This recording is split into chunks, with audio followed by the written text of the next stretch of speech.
कि आज आपके इस प्यार में जोश ने एक चीज निश्चित कर दी कि दिवाली और रानिया की इस धरा को जिस मजबूती के साथ चौधरी रणजीत सिंह जी ने और दिग्विजय सिंह ने सींचने का काम किया है, एक साथी 5 तारीख को वोट की ताकत से हमारे दोनों प्रत्याशियों को जितवाने का काम।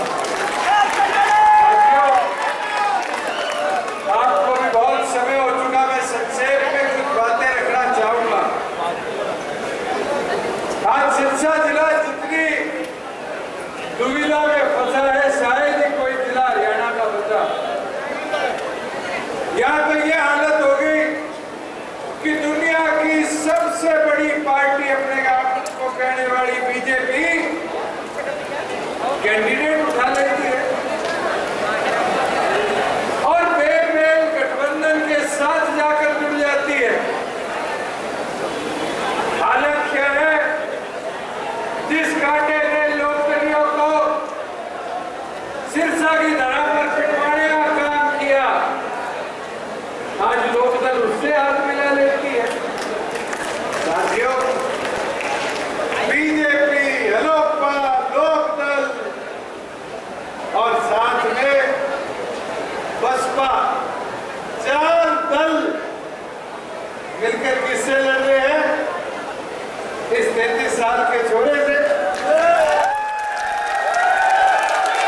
या 80 साल के चौधरी रणजीत सिंह जी से। ये आपको कहना है कि आपका साथ कितना मजबूती का साथ होगा। साथियों, मैं एक चीज बोल सकता हूँ, 62वीं विधानसभा है आज मेरी। प्रदेश के अलग अलग कोने में जाने का मौका मिला है। 62 की 62 विधानसभा में माहौल देखा है। आज ताकत आपके वोट की समझ जाओ। जहां आप मजबूती दिखाओगे वहां आपकी ताकत जीतकर विधानसभा में जाएगी। ये बीजेपी कहती है हमने खर्ची पर्ची बंद कर दी।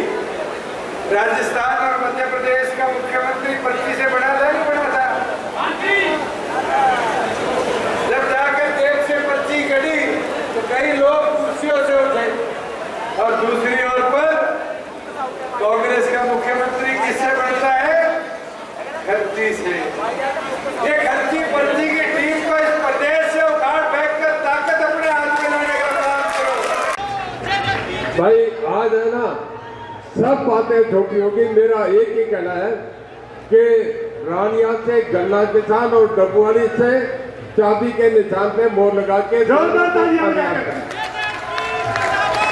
जो देवीलाल ने सारी उम्र मुजारों की, गरीबों की, किसानों की लड़ाई लड़ी और आज जो देवीलाल के इनेलो की ये हालत हो गई, जो अब बाद में वो लोग लेके घूम रहे हैं कि आज एक सीट लेने के लिए, इलाहाबाद की सीट लेने के लिए उनको आपका अर्जुन चौटाला, अभय चौटाला, तो ओम प्रकाश चौटाला, अपने मेरे बड़े भाई हैं, तीनों को गांव में जाना पड़ रहा है। ये हमारी हालत हो गई।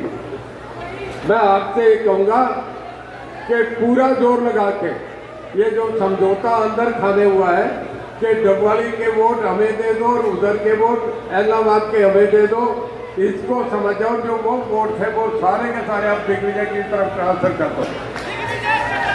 मैं एक बात कह रहा हूँ कि जो भी आए हैं, मैं दोनों हल्कों के लोगों से कहता हूँ कि डबवाली ने जो रणजीत सिंह का सपोर्टर बैठा वो एक वोट दिग्विजय को डाले, ये रणजीत सिंह का वोट है। और जो अजय सिंह चौटाला का वोटर जो इलाहाबाद में बैठा है ना, आपका इसमें रानिया में बैठा है, वो एक वोट रणजीत सिंह को डाले। यही तुम्हारी सबसे बड़ी ताकत है, ये तुम्हारा सबसे बड़ा भाईचारा होगा।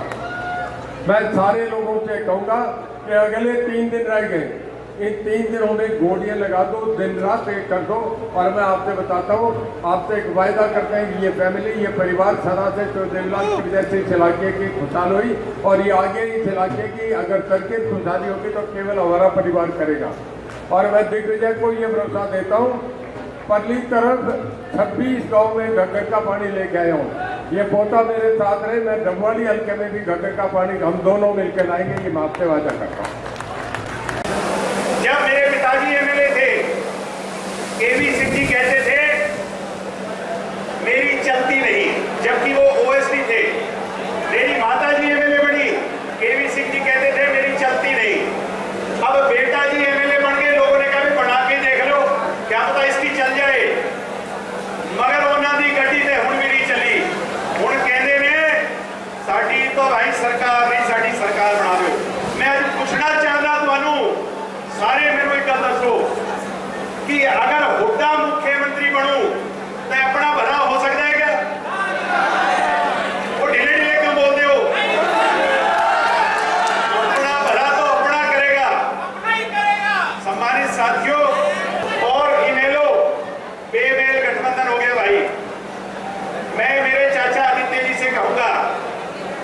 भेड़ों की भीड़ है।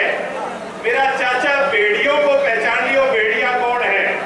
ये बात मैं बड़े गौर से कह रहा हूं, आप मेरी बात पर गौर करना। कहीं आदित्य जी सीताराम जी ना बन जाइयो। सारा सौदा बेचा था कि नहीं बेचा था? अभी मैं और दादाजी बात कर रहे थे। चर्चा तो बिना चिंगारी के आग नहीं लगती, धुआं नहीं उठता। ते हुण चर्चा है पूरी भाई वो जेडे इनेलो वाले लीडर ने उन्होंने कहता सौदा करता अपने इतने मीटिंग हुई सरसे एक होटल से बीजेपी के टॉप लीडरशिप अर्जुन चौटाला और गोपाल कांडा ते केवी सिंह सारे बैठ के मिलजुल के कर गए। ते मैनू लग रहा है मेरे चाचे नाल भी वही बनू जो सीताराम नाल हुई कि नहीं हुई। मगर मैं अपने कार्यकर्ताओं से कहूंगा कि ये बंदरबांट और सौदेबाजी, आज मैं मंच पे नेताओं से कहूंगा कि विचारधारा का सौदा करने वाले लोग लंबी राजनीति नहीं कर सकते। पिछली बार एक एससी को टिकट दी थी यहाँ पर और सीताराम नेक आदमी था, क्या किया था उसके साथ? गलत किया था कि नहीं किया था? भाजपा के लोग हैं जो उनकी नीतियां उनके भाषण, उनका अहंकार आपने सुना है। और 10 साल सत्ता में रहने के बाद जिस तरह से किसानों पर जुल्म उन्होंने किया, जिस तरह से पहलवानों पर जुल्म उन्होंने किया, आपके याद है? लगातार मेरी बात भाई दिग्विजय जी से और दूसरे जी से होती थी। 13 महीने किसानों के आंदोलन में हमने कंधे से कंधा मिला के उनका साथ दिया। और जब पहलवान बेटियों के सम्मान की बात आई तो हमने उनके सम्मान की रक्षा के लिए जंतर मंतर में आंदोलन हो। क्या पार्लियामेंट में यहाँ के नेता भी बहुत है, पार्लियामेंट में किसी का मुंह नहीं खुला उन बेटियों के सम्मान की रक्षा करने का काम और सरकार से जवाब मांगने का काम भी हम लोगों ने किया। यहाँ कई तरह के विचार के लोग राजनीति में हैं और सब लोग अपनी अपनी विचारधारा के लोग नेताओं को अपनी अपनी विचारधारा के राज को लाना चाहते हैं।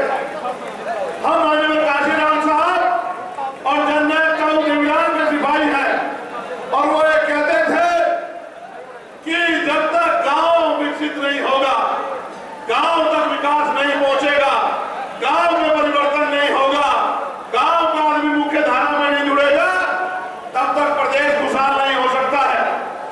जिनमें कांग्रेस के लोग हैं, ये बड़ी अच्छी बात है। मैं आपसे जानना चाहता हूं, क्या पिछले 10 साल में आपकी आमदनी 4 गुना हुई? जोर से बताओ, हुई? लेकिन विधायक जी की आमदनी तो 10 करोड़ से 46 करोड़ हो गई। 10 करोड़ से 7 करोड़ हो गई। आप ये महसूस कीजिए कि ये नेता आपको आगे बढ़ाने का काम कर रहे थे या अपने आप को आगे बढ़ाने का काम कर रहे थे। शायद आपके बच्चों के हाथ में अभी तक किताबें भी ना पहुंची हो, लेकिन नेताओं की तिजोरी बड़ी ऊंची हो गई है। देश दुनिया की हर खबर सबसे पहले देखने के लिए फॉलो करें Dainik Savera TV, YouTube, Facebook, Instagram, X और व्हाट्सएप चैनल पर।